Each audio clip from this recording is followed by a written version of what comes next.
अब हम लोग दिस पॉइंटर के बारे में पढ़ेंगे, जो कि एक दिस नाम का कीवर्ड होता है। The this pointer in C plus plus is a built in implicit pointer available with in member function of a class. जो दिस पॉइंटर होता है बिल्ट इन पॉइंटर होता है, और इम्प्लिसिट पॉइंटर मतलब कि उस वेरिएबल को डिक्लेयर करने का आवश्यकता है नहीं, डायरेक्ट उसको यूज कर सकते हैं। डायरेक्ट जो दिस नाम का पॉइंटर है हम लोग उसको यूज कर सकते हैं। It's points to the current instance of the class. ये क्या करता है, करंट जो भी क्लास का इंस्टेंस है, यानी कि जो करंट क्लास का ऑब्जेक्ट है उसको वो पॉइंट करता है। मान लीजिए क्लास का जो भी ऑब्जेक्ट बनाए आपने, और उसकी मदद से आप कोई भी मेंबर फंक्शन कॉल की, तो वो इसी इंस्टेंस को पॉइंट करेगा। allowing you to access and manipulate the member variable and member function of the instance। इसकी मदद से आप मेंबर वेरिएबल हो या मेंबर फंक्शन, उसमें आप मैनिपुलेशन जो भी करना है आप इस मदद से कर सकते हैं। जैसे बेसिक सी प्लस प्लस का कोड लिखा हुआ है, यहाँ पे मैं क्लास बनाऊंगा, क्लास का नाम देता हूँ माई क्लास।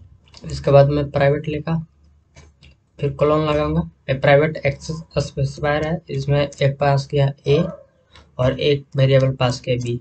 ठीक है, वेरिएबल का नाम आप कुछ भी दे सकते हैं।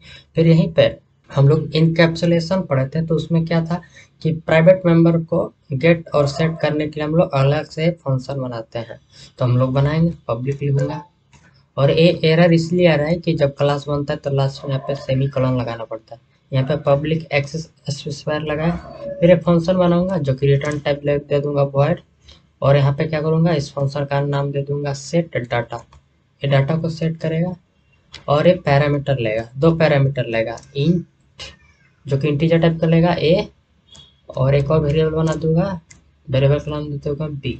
ठीक है, और यहाँ पे क्या करूंगा, अब जो ए वाला ए है, ए इक्वल टू कर दो, और जो ए वाला ए है उसके बराबर कर दो। ठीक, और ऊपर में जो हमारा बी है इक्वल टू कर दो ए वाला जो हमारा बी है ना, ए बी और ए बी सेम है। ठीक है, मैं इसके बराबर कर दिया। अब मैं क्या करूँगा, इसके बाद मैं समझाऊंगा प्रोग्राम जब और लिख लूँगा तो। फिर इसके बाद गेट डाटा के नाम का एक फंक्शन बना लूँगा, जिसकी मदद से हम लोग ए और बी को प्रिंट करेंगे। सी आउट करूँगा, यहाँ पे ए लिखा हुआ रहेगा। ठीक है, फिर उसके बाद ए लिखा, ए नाम का वेरिएबल, फिर उसके बाद इंटर लगा दूंगा। इस लाइन को मैं डुप्लीकेट कर लेता हूँ, यहाँ पे लिख देता हूँ इस वेरिएबल का नाम जो कि बी है, और यहाँ पे बी लिखा हुआ प्रिंट हुआ तो यहाँ पे बी लिखता हूँ। ठीक, अब मैं क्या करूँगा, इस माई क्लास का ऑब्जेक्ट बनाऊंगा, ऑब्जेक्ट या इंस्टेंस बोल लीजिए।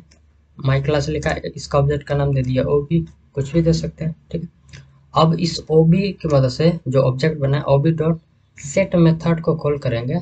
सेट डाटा जो हमारा बना है हमने, सेट डाटा जो फंक्शन है उसके अंदर दो पैरामीटर लेगा, दोनों इंटीजर टाइप का। तो इसमें मैं पास करूंगा कितना, एक में पास किया 15, एक में पास किया 20। ठीक है, अब इसके बाद मैं क्या करूंगा, फिर इसी ऑब्जेक्ट को पकड़ूंगा, फिर इसके बाद हम लोग क्या है गेट डाटा फंक्शन को कॉल कर देंगे।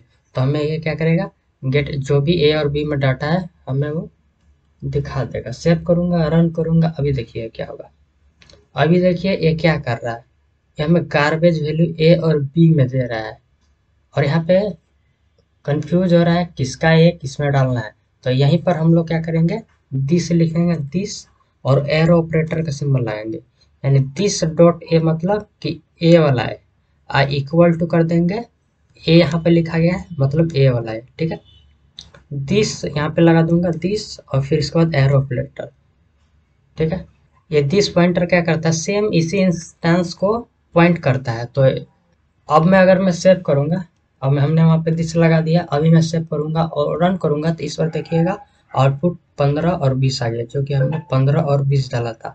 ये यहाँ पे कंफ्यूज आ रहा था कि ए इक्वल टू ए कि कौन किसका ए है। तो हम लोग, अगर आपका मेंबर का नाम और जो आपका मेंबर फंक्शन में जो पैरामीटर है दोनों अगर सेम रहेगा, तो वहीं पर इसका उपयोग करते हैं, कंफ्यूजन ना हो इसलिए। ठीक है, अगर अगर यहाँ पर हम लोग नहीं लगाते दिस और इस एरो ऑपरेटर को, तो हमें गार्बेज वैल्यू मिलता।